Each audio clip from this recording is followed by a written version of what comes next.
Yo, what up, everybody? Welcome back into Club Jaguar. It's been a minute, but it's so good to be back in this free agency frenzy.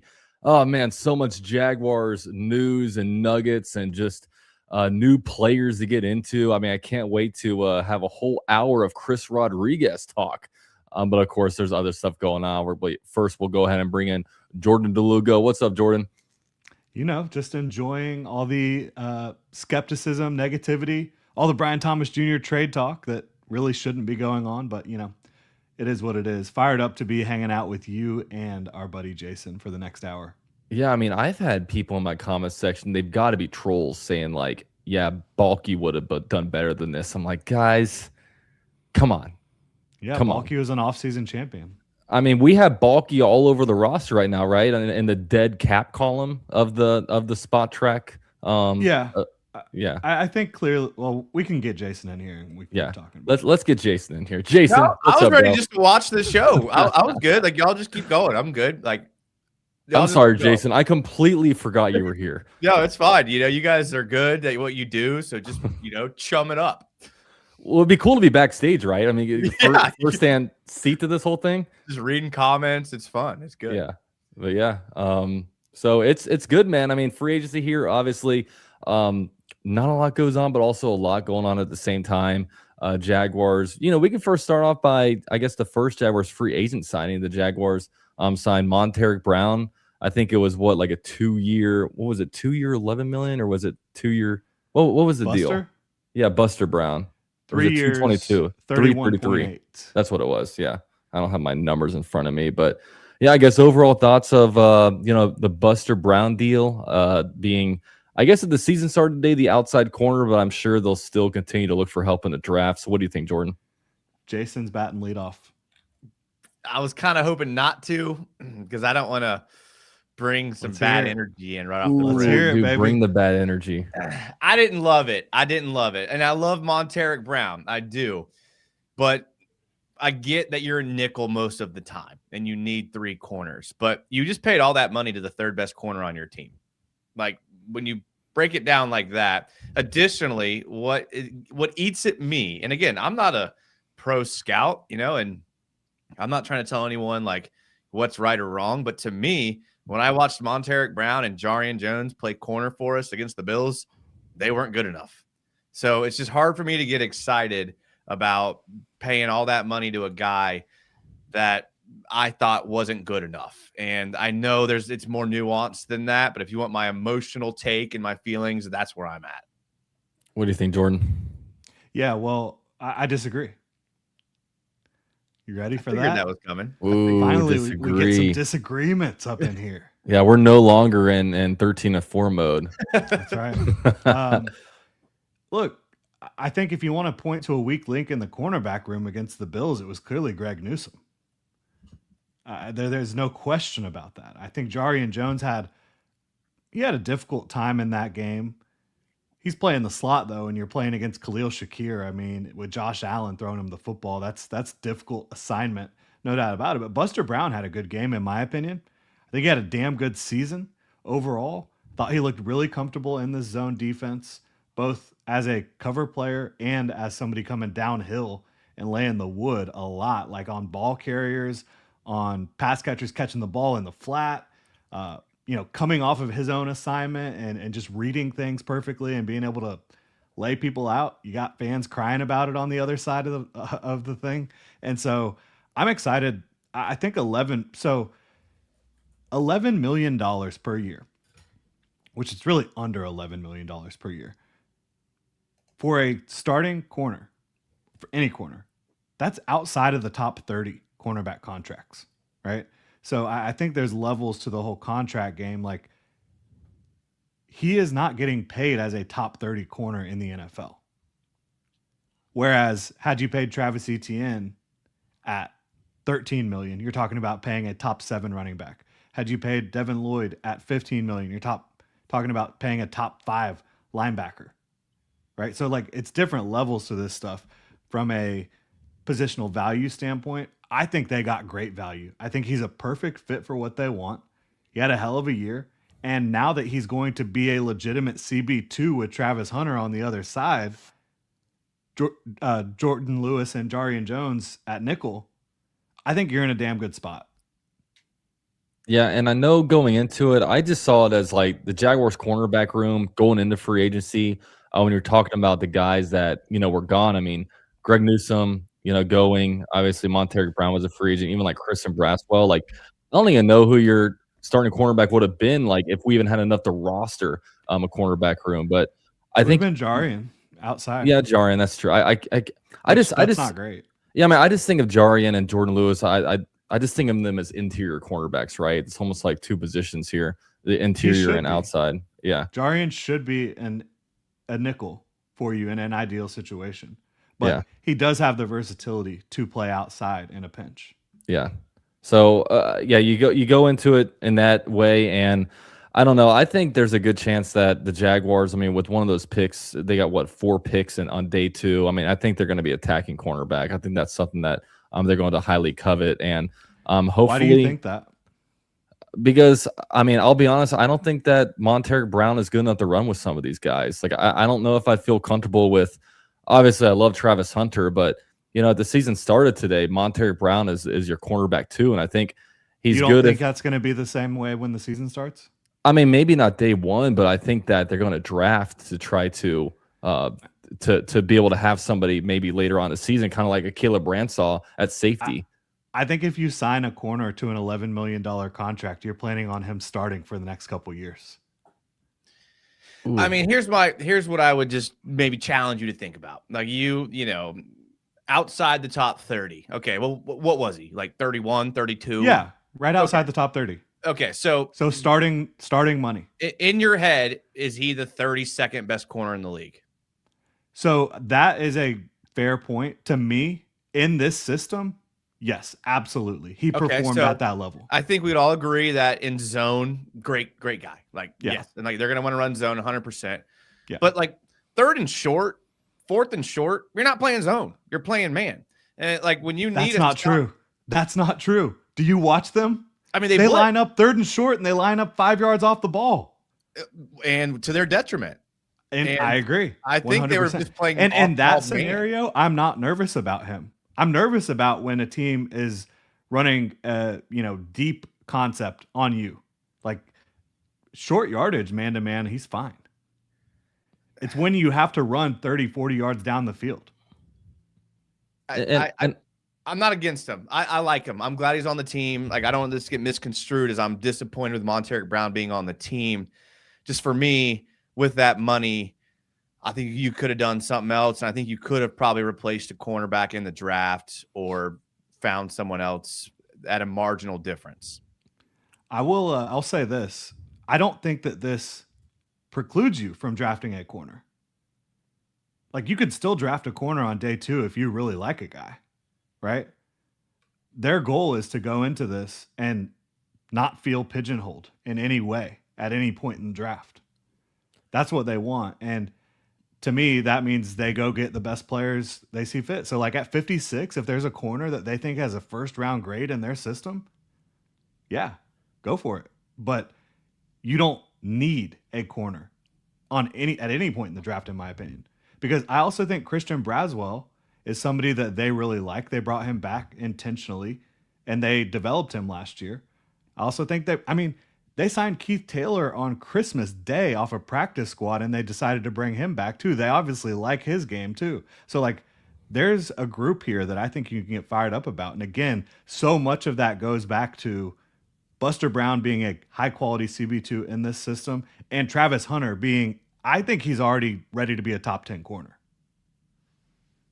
Yeah, I mean, I just think that even if you do draft it, say you draft a cornerback with your 2nd round pick, I still think that you need a Montaric Brown because we had a lot of attrition at the cornerback spot last year. So you need, I think, several starting level players. And I feel like this regime, I mean, they want speed, right? And obviously, when you're playing zone, you don't need as much speed. But I don't know I just don't know if I see Montaric Brown maybe in 2027 being your starting cornerback on opening day. I mean, I think I maybe in think that you 2026. have a different evaluation of Montaric Brown than the Jaguars do, because otherwise they would not be paying him to be a starting corner for at least the next 2 years, which is exactly what they're doing. I mean, that's just my opinion. This is my opinion. I mean, yeah. How dare we have a different opinion than the Jaguar?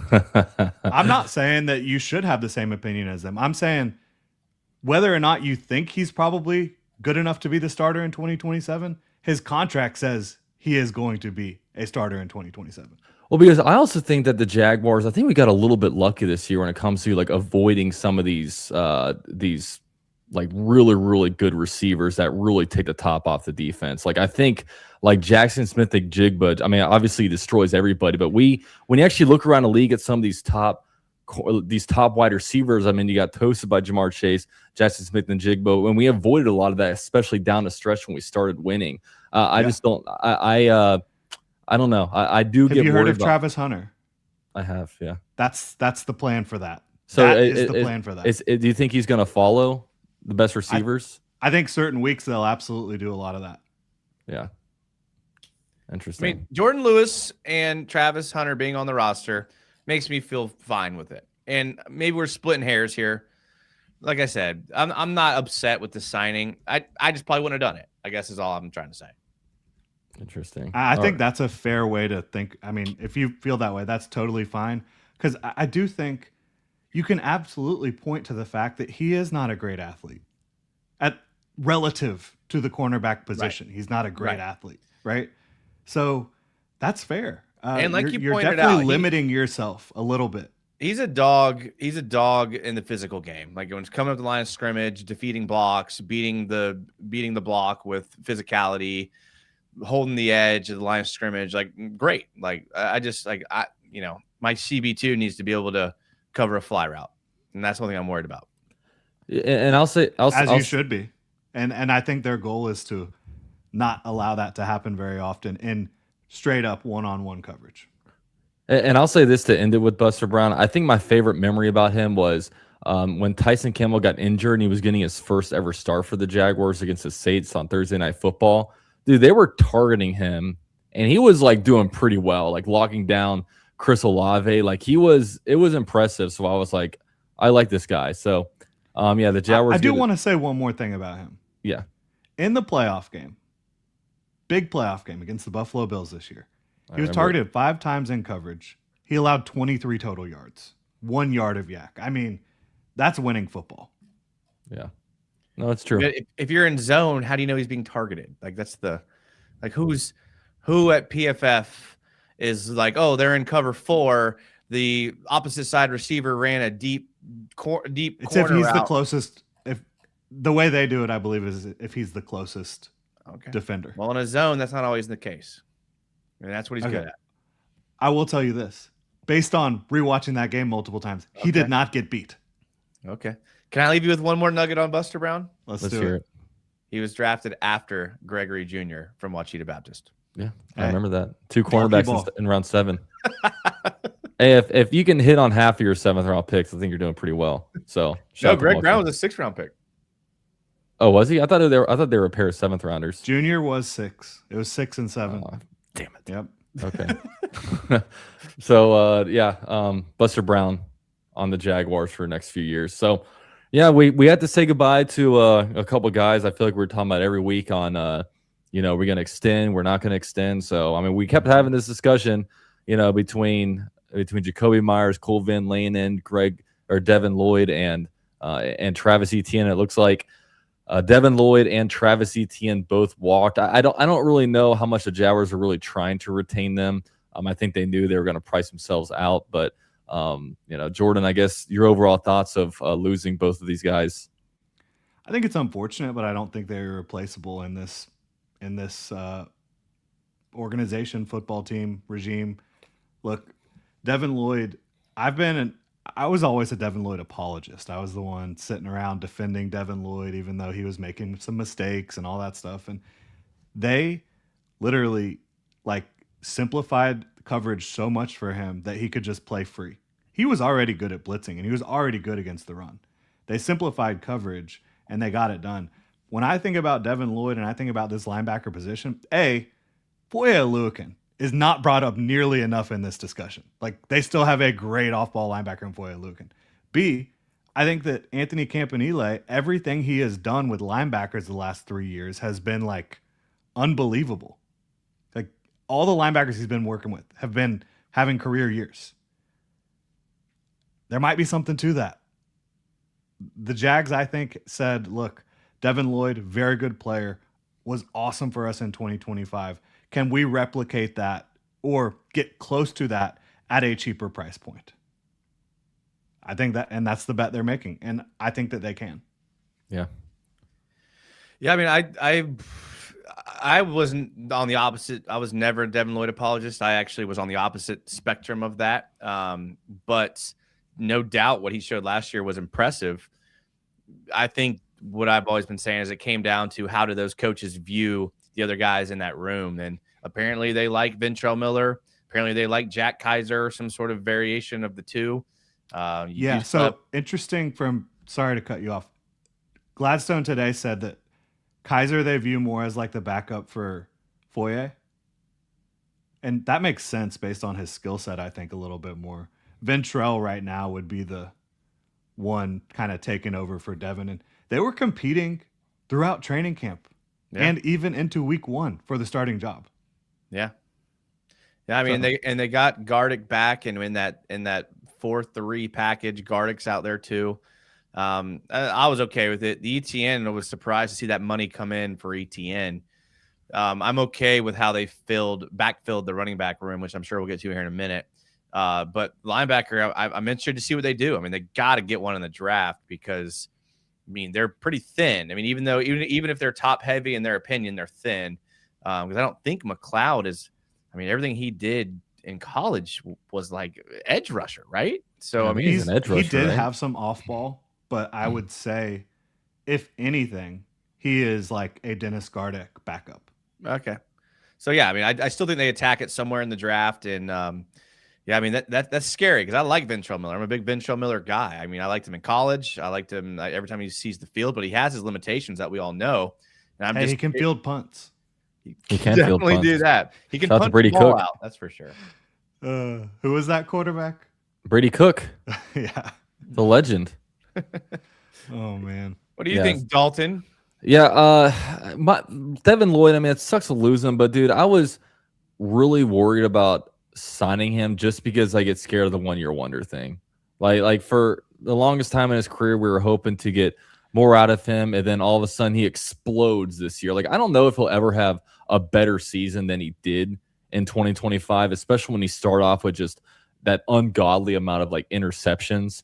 So, but ultimately we're kind of copycatting what the Rams are doing, right? And the Rams don't really pay off ball linebackers. And, we ultimately want to become the Rams, where we don't do a lot in free agency, but when we do stuff in free agency, it's via a big trade because the guys that we want to get don't become available just off the street like that. So with Devin Lloyd, I'm fine with not paying him. And yeah, ETN, $13 million a year. I mean, they were never going to pay that. And I mean, I feel good for both of those guys. And I especially feel good because, I was worried Devin Lloyd was going to go to like the Colts or the Titans. And I was worried that ETN was going to go to like the Texans or even the Chiefs, but they both land in the NFC South, so we don't have to really sit there and, hate watch them, and we can really root them on while they're down there. But ultimately, James Gladstone kind of said it today, man. We're playing a comp pick game, and it's cool that, we're going to be able to accumulate some draft, position from that. But ultimately, I don't think they're going to pay the price for Devin Lloyd for the off-ball linebacker. I don't think they're going to pay $13 million a year for running back who, by the way, the Jaguars were trying to replace last year via the draft. So now it'll be interesting to see where this running back room shapes out. Is Bashal Tootin most certainly the RB1? I would think so, but we're going to have Chris Rodriguez probably biting on the heels there. But the only certainty I think we have at running back at this point is that LaQuint Allen will be the passing down back. So that's the outlook that there. Dog. Oh, absolutely, yeah. He'll be the demon. Edge rushers, linebackers. Doesn't matter who you send at LaQuint Allen. He's bringing all the smoke. Yeah, we need him mic'd up every game because it's hell yeah. the stuff that comes out of him. He's the kind of guy that you want to have defending your quarterback because he gets after it. So I don't know. What do you guys think? How do you guys think the running back room shapes out? I mean, do you think that there's a competition RB1, or do you think it's pretty much Bashal Tutin's job to lose? This the Chris Rodriguez transition? Yeah, let's talk about Chris Rodriguez, okay? Jaguar signed Chris Rodriguez to what was it, a 2-year, $11 million deal? I should have these numbers in front of me. Yeah. 2-year, 10. It's So 10 up to 12, based on performance. So it's one of those deals where it's like, this isn't just a run-of-the-mill free agent deal. I mean, he's going to have a role on this team. And, him on the Washington Commanders, kind of a short yard back, powerful guy. He's going to break through your arm tackles. And I know, like, I put out a tweet, like, jokingly when he did it, because a bunch of Jaguar fans were kind of excited about him. I said, I'm not going to let Chris Rodriguez De'Ami Brown me, okay? Because, of course, when we got De'Ami Brown last year, everybody was, a bunch of Jaguar fans were excited about it. But I'll say this, that tweet went around Washington, Commander, Twitter, and a bunch of people were like, bro, like, Chris Rodriguez is way better than De'Ami Brown. Like, every time Rodriguez got an opportunity, he was great at it. And it was good to hear that from another fan base because, they watch all the games. Not only did they watch all the games, but, when we clip up, tape and watch that kind of stuff, sometimes you don't really know the situation. Like, It could be like a 3rd and 3 and, he gets 5 yards. Okay, cool. But we don't know that before that they were 0 for 7 on 3rd down, right? So, they don't understand the flow of the game. And, I mean, they all speak glowingly of him. So, it's good to have him here. Also played You're with really good at getting yourself in those situations. Yeah, he is. Oh, He's yeah. a troll. Oh, yeah. He's a little troll. I'm kind of. He's I don't know. Twitter troll. I'm kind of a troll. I don't tweet. I don't like. I have the following of like a beat reporter, but I'm not serious on Twitter. So I just shoot from the hip, man. So funny. I will say before Jordan talks, I will say this. I watched like 4 or 5 games of the Commanders, the ones where he had the most attempts and yards, and I got through like 3 games. And I was like, let me just see, like, what's being said about him. And I watched Jordan's video about Rodriguez, and I was like, well, shit, this was everything I was going to say. So I'll let Jordan kick it off, and then I'll just add a little bit of my own touch to it. That's what I'll do. And I'll troll both of you guys. All right, let's do it. We're ready for it. So the one thing you have to know is that Liam Cohen coached him at Kentucky. I was about to say that. And loved him. Is that the best trolling you've got? I was about to say that. No, you want to hear some trolling?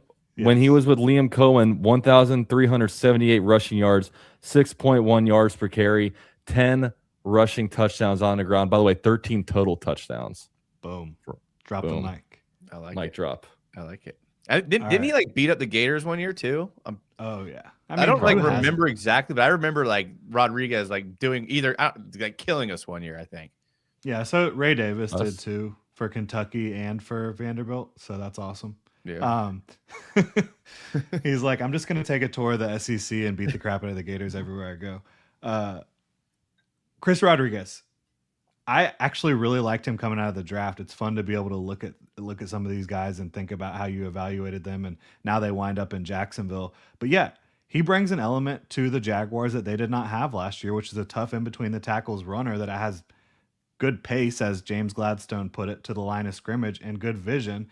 And as Liam Cohen said in an interview when he was still at Kentucky, he doesn't get tackled. Like, it is difficult to bring this man to the ground because of how physical of a runner he is. He's 224 pounds, and he is explosive in a short area. He's not going to win a foot race down the field, but in a 3 to 4 yard window, he's got the lateral quickness, the jump cut ability, and just explosiveness to do damage. And so I think you have now a back that you can look at as a short yardage guy, a back that you can look at as probably somebody who's going to be a little bit more efficient, just down to down, getting the 4, the 5, the 6 yards that's there.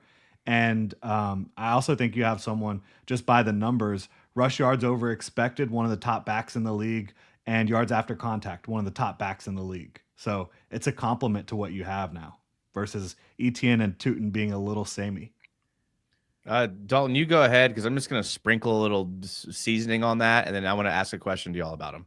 Well, yeah, I mean, I don't have much more to say, but I'll say this. Like, do you guys think that Liam Cohen drove this free agent signing here?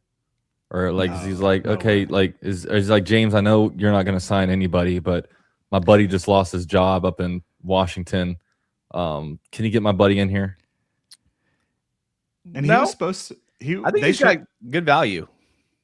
they were supposed to like tender him, I think, and they decided not to, which a lot of people were surprised about. Yeah. I mean, Even I in think Washington. just to add what Jordan said, violent runner doesn't get tackled for loss, which I love. Like the dude does not get tackled for loss. Like his feet are always turning. And you hear that about a lot of running backs, but like this guy is quintessential that. Like his feet do not stop. If you make contact with a defensive player, he's going to fall forward. All the things you hear all the time. He's got a nice little spin move in that short yardage, which is like, you don't think for like a power back to have it, but he's got a little spin move. He did one against the Dolphins on a screen play where he got the ball and did a little spin move outside of the tackles, which was cool to see. It's pretty few and far between, but he's got it. Another thing that I think is huge and I think is very undervalued and people don't talk about a lot is not only is he a power back downhill runner, he does it out of gun formation. A lot of times when you get these guys that do that, they have to line up in the eye. They have to get 3 to 4 steps before they get the ball. Momentum's got to be going downhill. This dude can create momentum and come downhill out of gun, which is pretty rare to see, like out of a player like that. So I really liked that. He was playing second fiddle for a little bit of the season, but then got for a little chunk of the season, got the starting job and did really well. So I really like him. I think the best thing about him to me is now all 3 running backs are just violent dogs. Like they are, like all 3 from Allen to Tootin to Rodriguez. These dudes are just stick your nose in it and let's go. And I really like that in a running back room. And I think that's what Liam Cohen likes. The question I'm going to throw at you guys, and this is just, you kind of bounces around in the back of my head. This year was the year he got the most attempts of his career. And I know I don't want to reference college. I don't think it's the same thing, but if you want to, you can. When he did get a lot of carries this year, we did kind of start to see some injuries creep in. And the type of running back that he is a more susceptible type of running back to get injuries when you're a violent runner. He had the shoulder injury against the Seahawks. He had the groin injury, missed the Giants game. He had some chunks of the season he didn't play in. He played in 12 games this year, and one of them he only had 1 carry. To add to that, he only had 7 games all season with over 7 carries. Does that concern you as a guy that we're looking to give more carries to? I mean, to me, like, how many games is he going to be asked to carry the ball more than 7-10 times in a game with the Jags? This is not his backfield. This is very much, in my opinion, a running back by committee situation.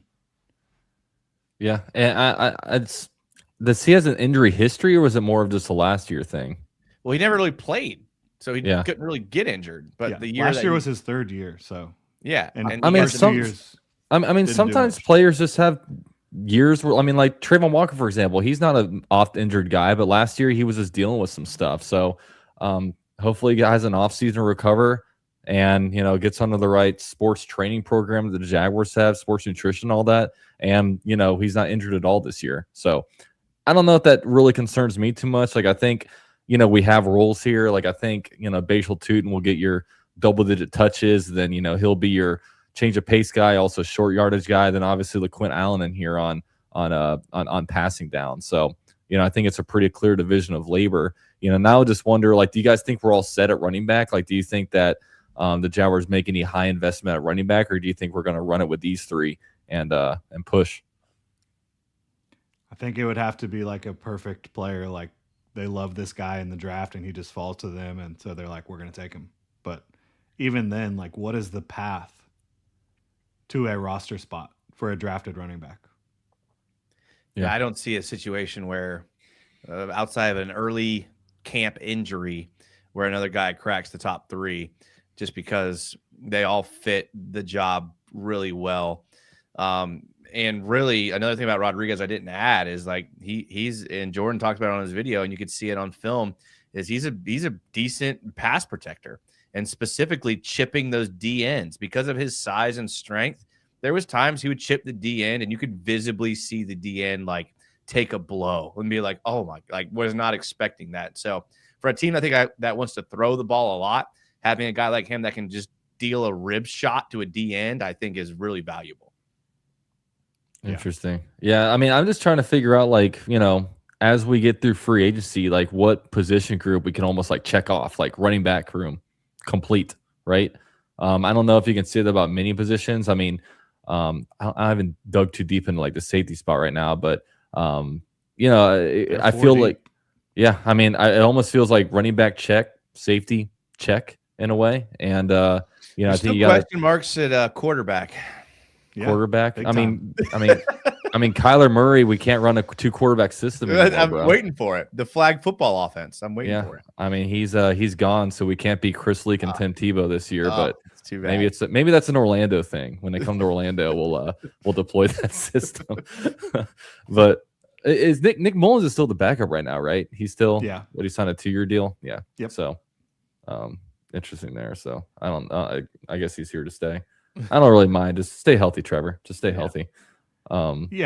This is a regime that I think if they felt the need or the ability to, if there was a Trevor Lawrence injury, to pivot to someone who they think can maybe bring a different element than Mullins, they would probably do that.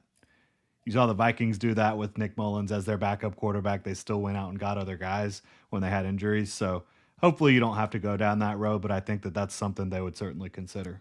I mean, it just gets scary because like there's a trade deadline, right? And if it happens mid-November, an injury to Trevor, it's like, is there anybody really? I mean, is Philip Rivers, does he have another year to come back? I mean, if Trevor gets injured, we're done. Doesn't matter who you bring in. I think that's their mindset too. Unless you have just, a really, really strong running game. Yeah. That's the only way you can kind of keep afloat there.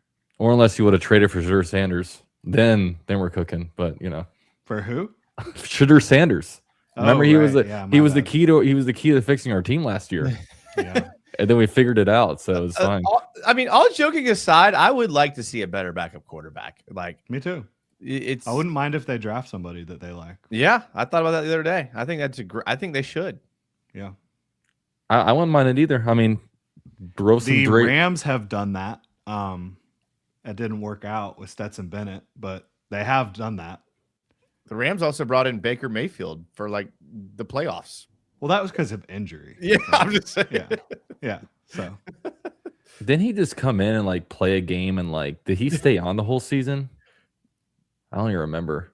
Yeah, no, he played multiple games for them down the stretch. I just remember the Thursday night game where he came in after like one day and he just absolutely killed it. So got on the plane, went straight to the field, played well.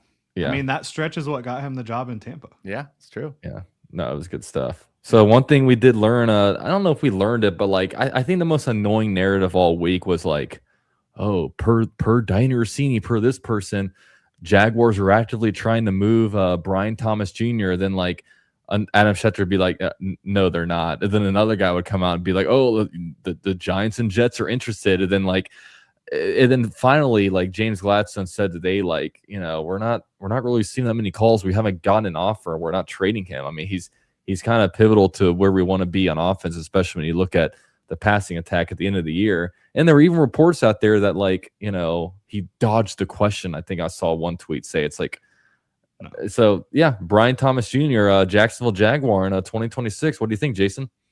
Well, I mean, it's not official yet. The season hasn't started, but it is looking like it is. Listen, I've been kind of staying on the same soapbox the entire time. I'd trade him for a first-round pick. Besides that, I'm keeping him. That's where I stand. That's where I'm at.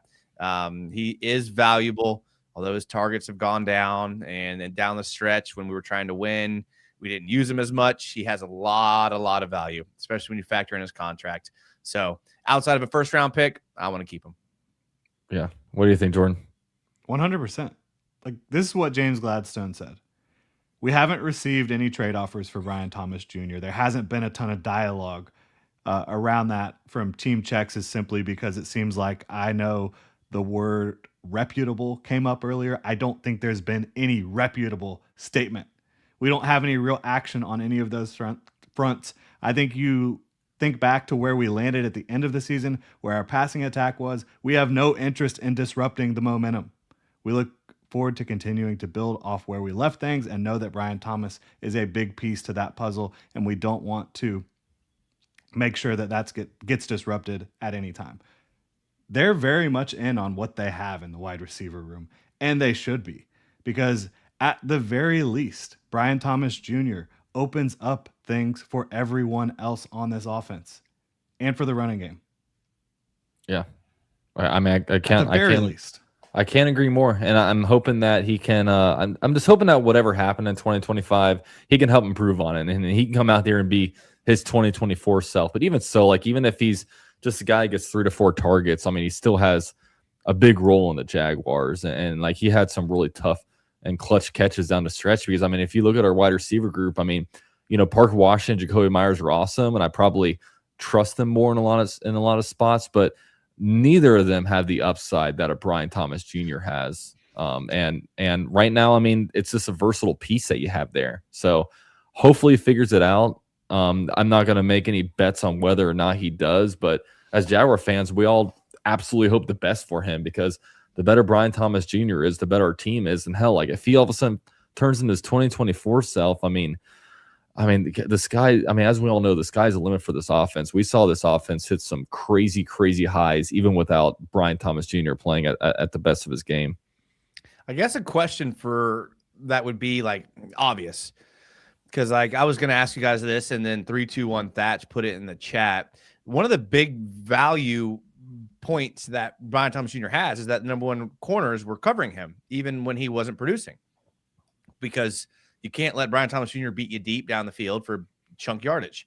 If teams start moving their cornerback one off of Brian Thomas Jr. and put them on a Parker Washington or Jacoby Myers, do you feel confident that BTJ could produce against a CB2 if that were to happen? I was just about to say, I absolutely think he would. I think he would start cooking. Yeah, and one thing that you mentioned, Jason, with the best cornerback following him, is that, like, when the Jaguars played the Broncos, Pat Surtain followed Brian Thomas Jr. Like, I don't think Sauce Gardner was following him. Like, I don't think Brian Thomas Jr. had a catch that game, but you know who had a lot of catches? Our boy Parker Washington. Yeah. He went off.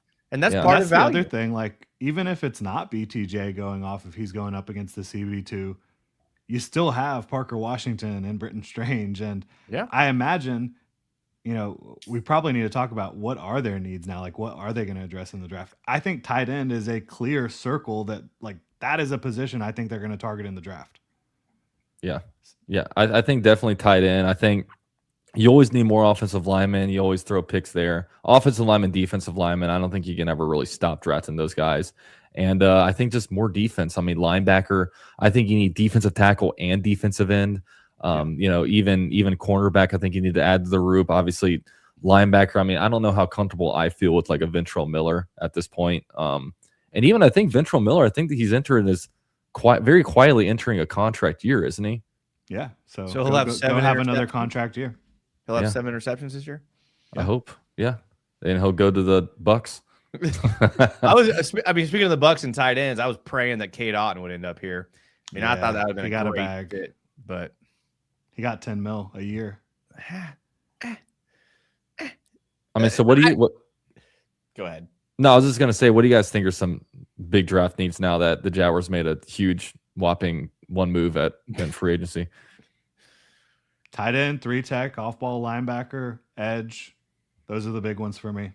And always offensive line. Obviously. Yeah, I was going to say offensive line's higher up for me, just because the thing about offensive line is where they're picking. Are they going to find someone who can elevate the ceiling? I think the floor throughout the offensive line group is extremely high in Jacksonville right now. The only high ceiling guy I see outside of maybe Wyatt Milam or Jonah Monheim, who we just haven't seen enough of to really know if there can be a ceiling there, is Anton Harrison. Do you put any consideration to the fact that Macari was dealing with a back injury all year? Like, I know, like, people play through injuries, but, like, a back injury is tough for an offensive lineman. Do you see him, like, bouncing back at all? I do, but even if he bounces back, then you're talking about, like, a fine starter, not a high ceiling player. Yeah, I mean, I guess in a perfect world, you draft a guy who blows your mind, and you can trade Walker Little. You can trade, maybe Anton, if you find a tackle. I'm just thinking like that's how you would raise the ceiling in that situation. Trade Anton. He's the ceiling guy that you currently have. You asked how to raise the ceiling. That's how you raise the ceiling through the draft. Not by trading the one player who actually has a high ceiling. Well, the high ceiling guy is coming up on a big contract, so you got to factor that in as well. Well, he's going into his 4th year. You have the 5th-year option to lock it down. I mean, you have 2 years. You asked, how do you raise the ceiling through the draft? And I'm answering your question. You draft a guy that's amazing, and then you're like, oh, shit, we have a tackle that's like really, really good. Let's trade one of these guys. That's your answer. But not Anton is my not Anton. Sorry. Strong. You're not trading Cole Van Lanen. I mean, you just signed him. Well, I would much rather trade Cole Van Lanen. And one really interesting thing about Cole Van Lanen's contract, there is a team out after 2026. Even though he signed a 3-year deal, they could move on from that contract after 2026 just from a straight up cut standpoint. I think he could also be a valuable trade asset if you were able to find somebody that could elevate. But my issue is I just don't know at 56 or after that, are you finding a ceiling raiser?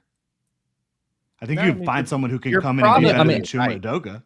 I think in every draft you can look around and say this guy was a 4th-round pick. Yeah, that was a nice one. This guy was a 3rd round. You know what I mean? Like I think, but obviously you got to get lucky there. Yeah, you got to get lucky, and it takes some advanced scouting, and maybe somebody can really find something. But obviously, we don't have a 1st-round pick. I mean, ideally, are there more than 10, 15, 20 real blue chip game-changing guys like in every draft? Like it's usually you have several in the 1st round, and they obviously start dropping off a bunch like after that. And we're in a position where we got to really trust James Gladstone to do some good scouting, and he has done that in the past. But you got to get lucky.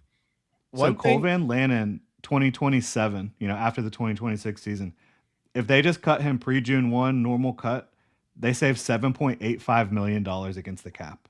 And I'm not saying that's what their plan should be. I'm just saying they wrote that contract giving themselves a lot of flexibility. And if they were to cut him after 2027, they save $17.8 million against the cap. And given Van Lanen's lack of film, for lack of a better word, that's probably the smart contract. Absolutely. I love that. Yeah. And and that's the thing is I think James Gladstone might just try to avoid dead cap in these contracts as much as he possibly can, especially after this year. But also one thing we got to throw in this year is the fact that one reason why I don't think the Jaguars are spinning a lot is when you forecast next year, I mean, guys like Britton Strange is up for contract, Parker Washington, Trayvon Walker, Antonio Johnson, Anton Harrison, you could. Yeah, I mean, Anton Harrison, you could. Obviously, he has a 5th-year option this year, but at the same time, a lot of the guys don't, the 5th-year option, isn't that 100% against the cap? So, you would ideally. Trayvon's this year is $15 million, which is why if you sign the guy before you pick up the 5th-year option and you sign him before that season actually happens and you cut that cap number down. Yeah, I mean, it's like a franchise tag. Sometimes, teams franchise tag a guy just to give them more time to be able to. I mean, that's what Balky did. But just franchise tag guys. So let's figure out in July. Yeah. Money wise, it's not nearly as bad as the franchise tag. So yeah, no, that's true. But that's a ton of guys that you got to sign, or at least think about it. I prefer paying guys like Gabe Davis to catch the ball against us. That's what I prefer to do. I mean, he could catch it against us again next year. That's that's what I prefer. Let's have dead cap for players that are currently killing. Hey, we're playing the AFC North next year. Hey, Tyson Campbell. You want some money to play against us? There you go. Doesn't Darnell Savage have a pretty high dead cap number too? That's yeah. See, this is as fun as it is when we're signing these guys from other teams. Like Darnell Savage, we're really still paying him. That's crazy, man. Well, Jordan was the one that liked that signing. So did I? Yeah. Oh, you loved it. Yeah, he loved it. You want to pull up tweets? Remember that? The advanced metrics from. I loved this guy coming out of the draft. That was Jordan. On Darnell Savage? And then I did a lot of work on this guy coming out of college. This guy I really liked. You said, I wanted him to go to Florida. I liked him out of high school. Check those receipts. Yeah, we will. Jason will. Yeah, I got it. I think that was actually the one signing that year that I was like, really? They're signing a safety? Jason, he'll forget you said that next week, so it's cool. Get to a couple super chats here. We have Big Jax fan in the building. I think he's a Big Jax fan. He says, "I wish we did a little more on the pass rush." Yeah, 100%. yeah, and I think they're hoping that I wonder if they're banking on maybe trying to find somebody in the draft, and if they don't, they come up with what they did last year with Dewan Smoot and Emmanuel Ogbah. I mean, I hope that's not the route That because worked well. Yeah, that's what I'm saying. I hope that's not the route because pass rush was not good enough last year. Yeah. And when you point to, there's many reasons why we lost against the Bills, but if you want to point to any one reason, I mean that's up there when it comes to one of the biggest, reasons. Not for me, but I understand. Yeah, we don't have to get into all that, but shout out to Doug. He says, "How are we feeling about Tootin as running back? Also, was hoping for a Brisker or another safety. How do you guys feel about the room?" Duval Brisker. What is that? Jaquan Brisker. Oh, okay. He signed with this. Oh, okay. Brisker or running. Okay. Yeah, I mean, I'm fine with the running back room. I mean, I'm someone I don't, unless you have like a Derrick Henry or Saquon Barkley or one of these true game changing running backs, like I'm fine with letting them walk and going cheap there. But I guess, how do you guys feel? I'm excited about the running back room. Yeah, I agree. So I'm fine with the running back room. I've been very vocal that I'm a defensive back guy. I mean, that's what I played. That's my first thing my eyes go to, the defensive backs. I don't love our safeties. Now, I know Eric Murray was injured, and we get to see, and when he played, he was good. So, if we're factoring in a healthy Eric Murray all year, we're probably fine. But I don't think that's very smart to do. Antonio Johnson definitely took a big step forward this year. We haven't seen Caleb Ransaw. So, it's not that I'm, not happy with the safeties. But if the safeties were the worst position group on our team next year, I could see that, I guess, is where I'm at. Interesting. I could also see them being a major plus. And we just don't know what we're getting at. We don't know Caleb Ransaw yet, Antonio Johnson he didn't just take a big step forward. He was legitimately excellent for the Jaguars last year, in my opinion. I mean, you lead the AFC in interceptions. You're a sound tackler. You can play all over the field. You did a lot for that football team. Then you talk about Caleb Ransaw. I liked what I saw before he got injured, but he missed the entire year. So, I mean, that's a big variable, clearly. Eric Murray, clearly a player the Jaguars feel comfortable with, and I liked most of what I saw from him on the field last year. And then you have Rayon Lane, who was forced into action as a rookie and actually did pretty damn well. So, I like the room. I think the ceiling could be extremely high. The way you reach that ceiling is if Caleb Ransaw ends up being the player you drafted him to be in the 3rd round last year. Don't know if that's going to happen. So how do you guys think that the Jaguars, I guess, finish up free agency? Obviously, we're only 3 days into legal tampering. Technically free agency signings just started yesterday, but I know I imagine at some point we start to get just an influx of small deals done just to kind of fill out the depth of the team. And I think they're doing a good job of just kind of waiting around and seeing what's out there and kind of finding your best way to plug it. I guess, Jason, how do you think the Jaguars will wrap this thing up? I think they're just going to probably draft the guys they like and then maybe add some minor additions, like you said, here and there. I think they're going to run the team back minus Etienne and Lloyd. You had 13 wins. Those are 2 positions that are expendable, I think. I don't hate it. Obviously, every year you want to see your team get better in the offseason. And when you look at these really bad teams with high cap rooms, add a bunch of players, we get a little jealous. We get a little envious of what they're doing. But you have to remember, we won 13 games. Additionally, when you look at the teams that didn't add anyone in free agency, they were also teams that were Super Bowl contenders. So that's just kind of the way that it goes. We've been a team for so long that has made major moves in the offseason. And for this year, not doing it, I think is a good thing, because I think it means they like what they have. So hopefully it doesn't come back to bite us. But I think this team goes through Trevor Lawrence. This team goes through the offense. They're bringing pretty much everyone back on offense, minus Etienne. So I'm okay with it. I think they do little additions here and there, and I just trust, pray, and hope that they draft the right guys. What do you think, Jordan? I agree with most of that. I think there's going to be a trade at some point for a good player, for a, at the very least, rotational player, somebody who is getting on the field on one side of the ball or the other, whether that be before the draft or after the draft. The Jaguars have accumulated a lot of draft capital over the next couple of years, even though they don't have a first-round pick this year.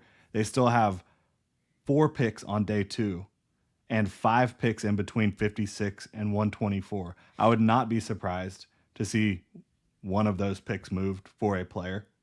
I would not be surprised to see they now have earned themselves a 4th-round compensatory pick for Devin Lloyd, a 5th-round compensatory pick for Travis Etienne, a 6th-round compensatory pick for Greg Newsome. But have those officially been granted, or those not given it to us no. until okay, because you can't use that as trade bait right now. Yeah. No, but if you know you have those in your back pocket, you can get aggressive with the picks you do have. No, that's true. Right? And it's not like a guessing game. Like, they know within that building what they're going to get. Yeah. So I strongly think a trade is very going to much be on the table, hopefully, in my mind, for somebody who can impact the quarterback on the defensive side of the ball. Yeah, and that's what I was about to say. Like, I think I'm fine with not doing much movement in free agency because, I mean, we've had these seasons where we just spend a lot of money, and when you look at the free agency class like 3 years later, you might have one player left. I mean, it's not how you build a roster, and you're left with a bunch of old contracts that it just never really usually ends well. But I would have liked to see the Jaguars do something along the line of like bringing another pass rusher in here. It's a concern. That can still happen. Yeah, I mean, it could still happen. I just don't know. I don't know how it will happen, but it could still happen. I just get worried that the answer to an extra pass rusher is going to say we're going to address it in the draft because it's like you have no idea where it's going to fall, and we're a little far back. So I just don't know if like a 3rd-round edge rusher is going to be the answer to being the extra spot on this team. Yeah. There are a couple guys in free agency still that have legit connections to the current staff or front office. Calais Campbell isn't one of them, but I would love to see that. He is available. He's still playing at a level that would make him the best interior pass rusher on the Jaguars by a wide margin. But, who knows? But Daquan Jones, Buffalo Bills defensive tackle, good interior penetrator, B-gap player, big, strong, good run defender too. Matt Edwards coached him in 2024, current Jaguars defensive line coach. And then you also have Sebastian Joseph Day, who was drafted by the Rams back in 2018, who I think can also fill a similar role with a little bit more versatility to play on the edge. So there's a couple guys to look at for sure. And there's other guys that have connections on the edge as well with the front office / staff. So it could certainly still happen. But I do think you have to be mindful. I don't think they're going to bring in anyone that's going to impact that comp pick formula. So it's got to be on a fairly low ball deal or a trade. Because the trade doesn't impact the comp pick formula at all, no matter what. So Big Jackson says, where does Crosby to Big Jags fan, you kill me when you don't do this grammar right. Okay, I'm going to read as is. Where does Crosby to Jags our second and 3 of our thirds? All 3 of our thirds. Where does Crosby to Jags? It's the same thing. Okay.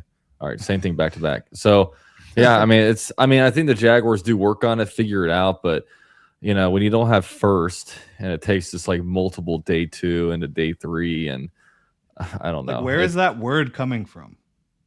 You said the word is. Who says that? What's the value? It's probably Diana Rossini. She's turning into the new like Jaguars Jason Lock and Fora. I'm a little weary of Crosby after like 3 team doctors were like, nah, dude, this dude's not good to go. Like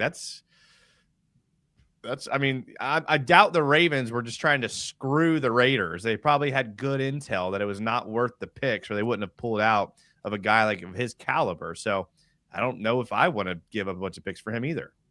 Was it a little sus though that they signed like Trey Henderson like the next morning? 100%. I don't know. I think so. I think they probably had a deal in place with Crosby, and they probably knew. I mean, these guys probably know what they're doing, and they probably knew that there was some injury potential concerns. And they got on the phone and they were like, "Hey, if this falls through, would you do this?" And they're probably like, "Yeah." And they're like, all right, let's go. Yeah. I mean, that's just. It's just an interesting thing when you know he's coming off surgery, you trade for him, and then you're like, oh, he didn't pass his physical.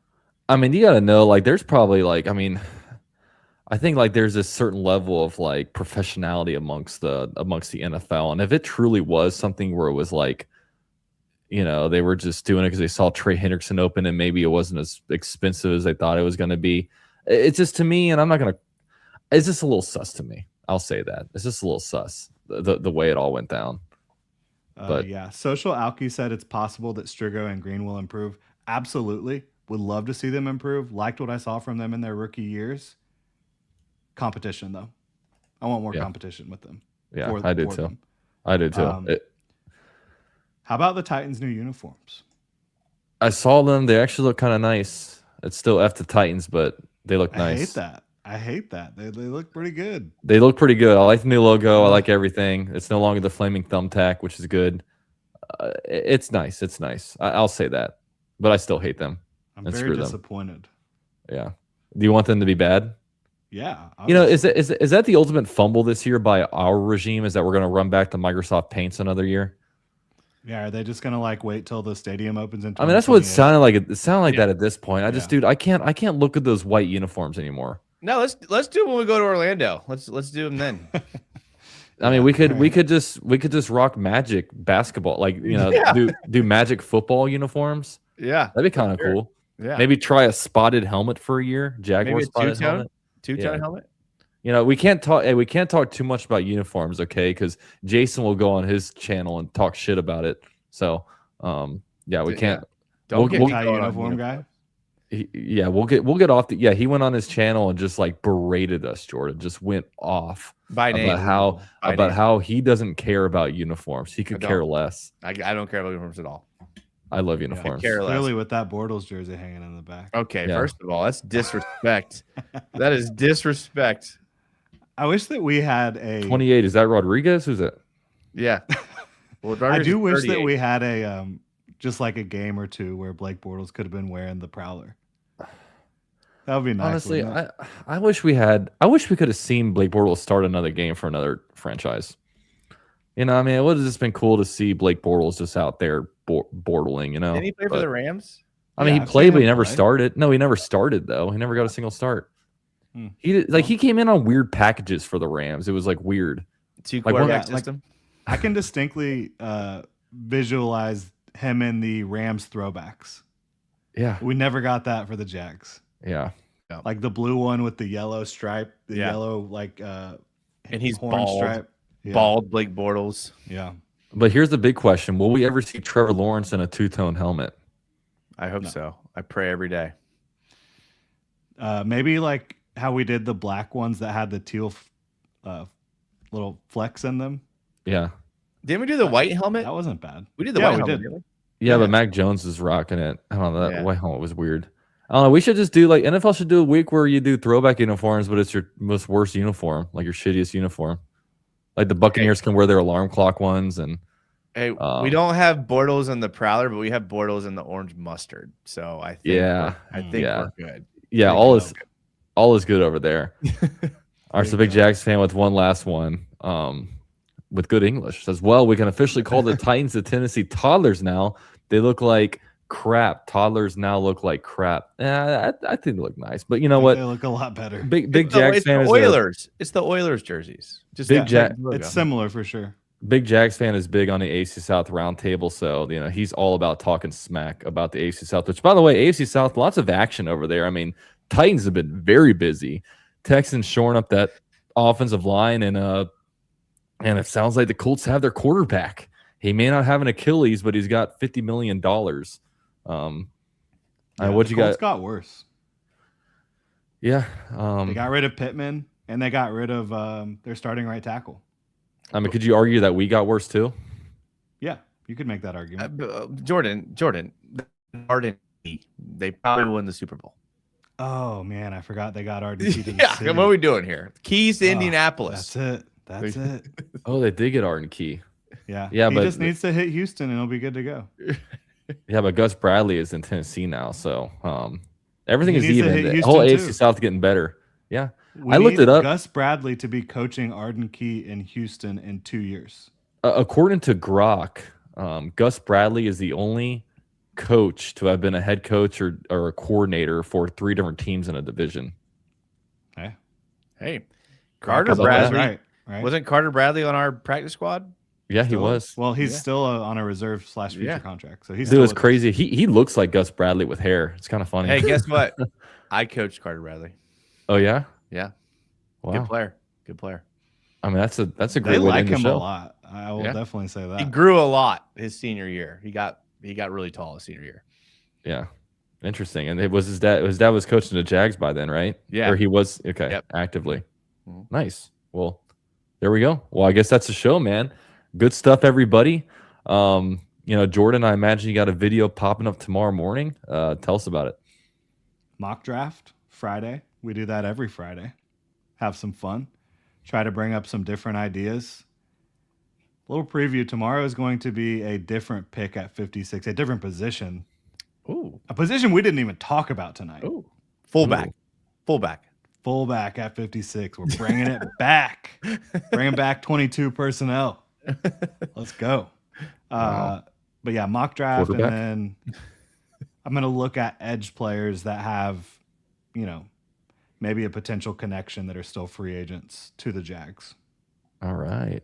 Well, Jason, you've been surprisingly active on the YouTube game. Listen, you never know. It's like a Christmas day. You never know what you're going to open in the package. But we are back to Tuesdays every Tuesday, and then I try to do one more show toward the weekend. This weekend is the Players Championship. That's like my Super Bowl is being down there. So I'm going to attempt to do a show for Saturday night, and it will probably be spicy. That's all I'm going to say. Are you going to be drinking refreshments this weekend? I may have one or two. I have a deck tickets, which means I get unlimited free Michelob Ultra. Oh, this happens to be my favorite beer. Is it really? It is my favorite beer. I don't really care for it, but That's it's really free. sad, man. It's free. Yeah, people. I mean, I've gone through my craft beer era of like, oh, let me try this orange toasty pretzel twist. You know what I mean? But now it's just, now I'm like, you know what? Just give me a nice ice cold, like in the cooler with like the melted ice. You just bring it out, and it's like, oh my god, it's. If you're drinking a light beer, man, you got to be drinking like some Busch Light, some lattes, something Okay, like Busch that. Light bro. is Let's criminally go. underrated. It is. Criminally underrated. I mean, I'll say You need I'll- to expand your horizons on the light beer front, Dalton. That's all I'm going to say. Now, I mean, I'll Jason, you're getting them for free? Hell yeah. Yeah, absolutely. Yeah, for I mean, I'll say this. Lately, I've been getting more into the Casamigos, so we're exploring new Oh, territory. Lordy. Okay? Oh, Lordy. Yeah. Oh, I mean, Lordy. Okay. It makes me feel good because I don't feel like crap the next morning. I can drink a lot of it and just not feel not have a 3-day hangover. So It's the purest alcohol there is. Until you end up in jail, then you'll feel pretty crappy. I haven't been there yet, but still got a lot of life to live, Jason. Well, all right, guys. Yeah, it's a great show. It's good having Club Jaguar back. It's been a kind of a slow off season, I guess, for Jaguars news, but there's nothing wrong with that. We're not hiring new coordinators, no new head coach. We don't have drama. You know what I mean? And I think all is good right now as Jaguar fans. So appreciate everyone for being here. If you guys can, drop a like. Also, hit the hype button. Apparently, YouTube has a hype button. So just, hype it up. Whatever that does. I mean, it sounds cool. So, yeah, hit the hype button. And appreciate all you guys for being here. Go Jags.